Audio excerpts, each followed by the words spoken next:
Selamat malam. Berikut adalah materi yang kelima mungkin yang saya bawakan ya,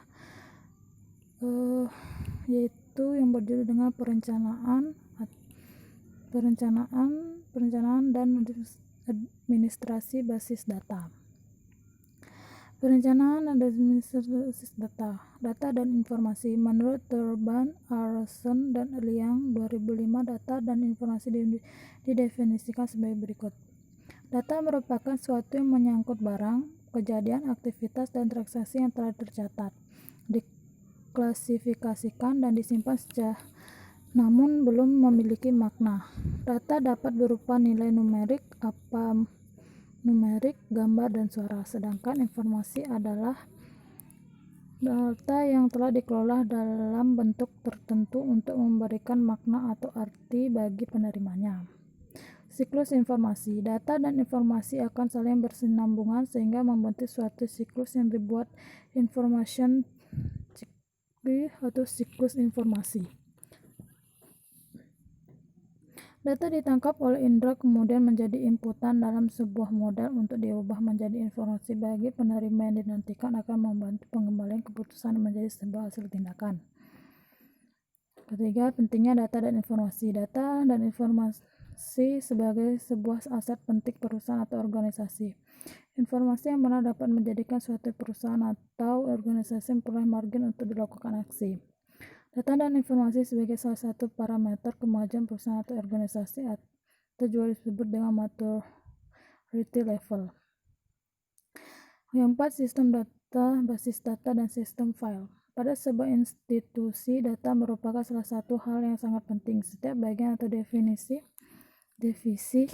dari institusi memiliki data sendiri-sendiri, tapi setiap bagian pun membutuhkan bagian data dari bagian yang lain.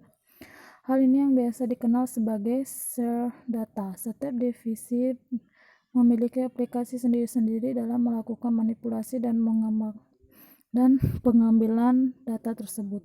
Setiap aplikasi memiliki file-file dalam sistem operasi yang digunakan untuk menyimpan data-data. Seiring dengan berkembangnya institusi, bertambahnya bagian atau divisi, bertambah pula data dan aplikasi yang digunakan. Bertambahnya aplikasi atau bertambah pula file-file dibuat. Menyimpan data dalam bentuk berbeda-beda memiliki kekurangan, yaitu data redundancy atau inkonsistensi, kesulitan dalam mengaksesan data, isolasi data, masalah integritas, masalah keamanan. Definisi basis data dan sistem basis data atau DBMS.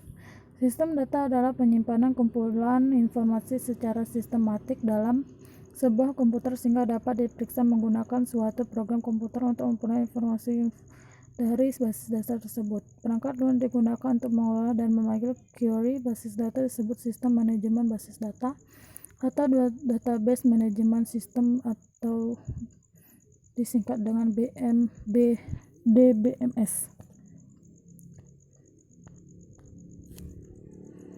Yang keenam yaitu komponen sistem basis data. Komponen-komponen pada sebuah sistem basis data antara lain perangkat keras, sistem operasi, basis data, DBMS, pemakai.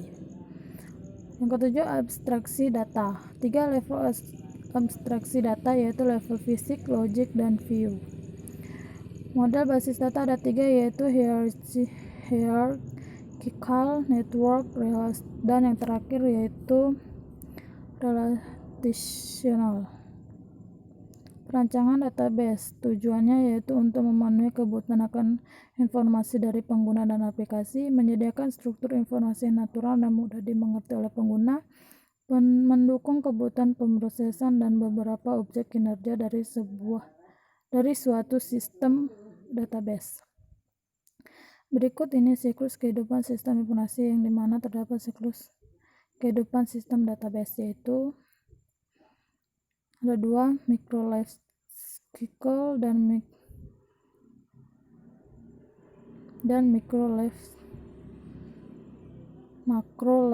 pertama yaitu macro life cycle dan yang kedua micro life cycle.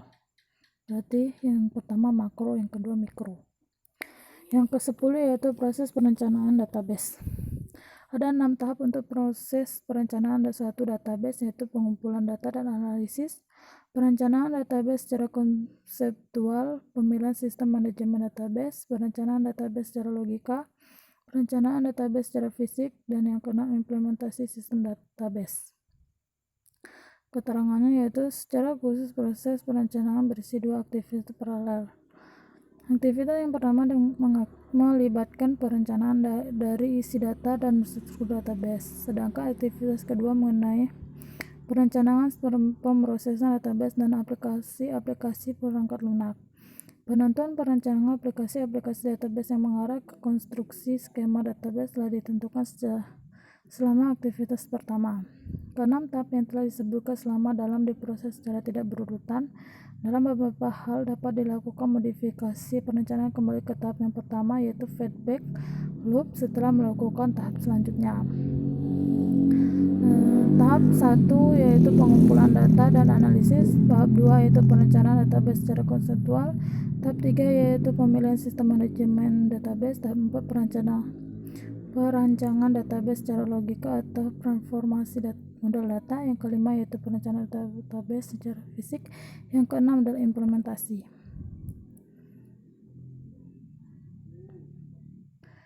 Itulah materi yang bisa saya bawakan. Kurang dan lebihnya saya mohon maaf, dan saya mengucapkan sekian dan terima kasih.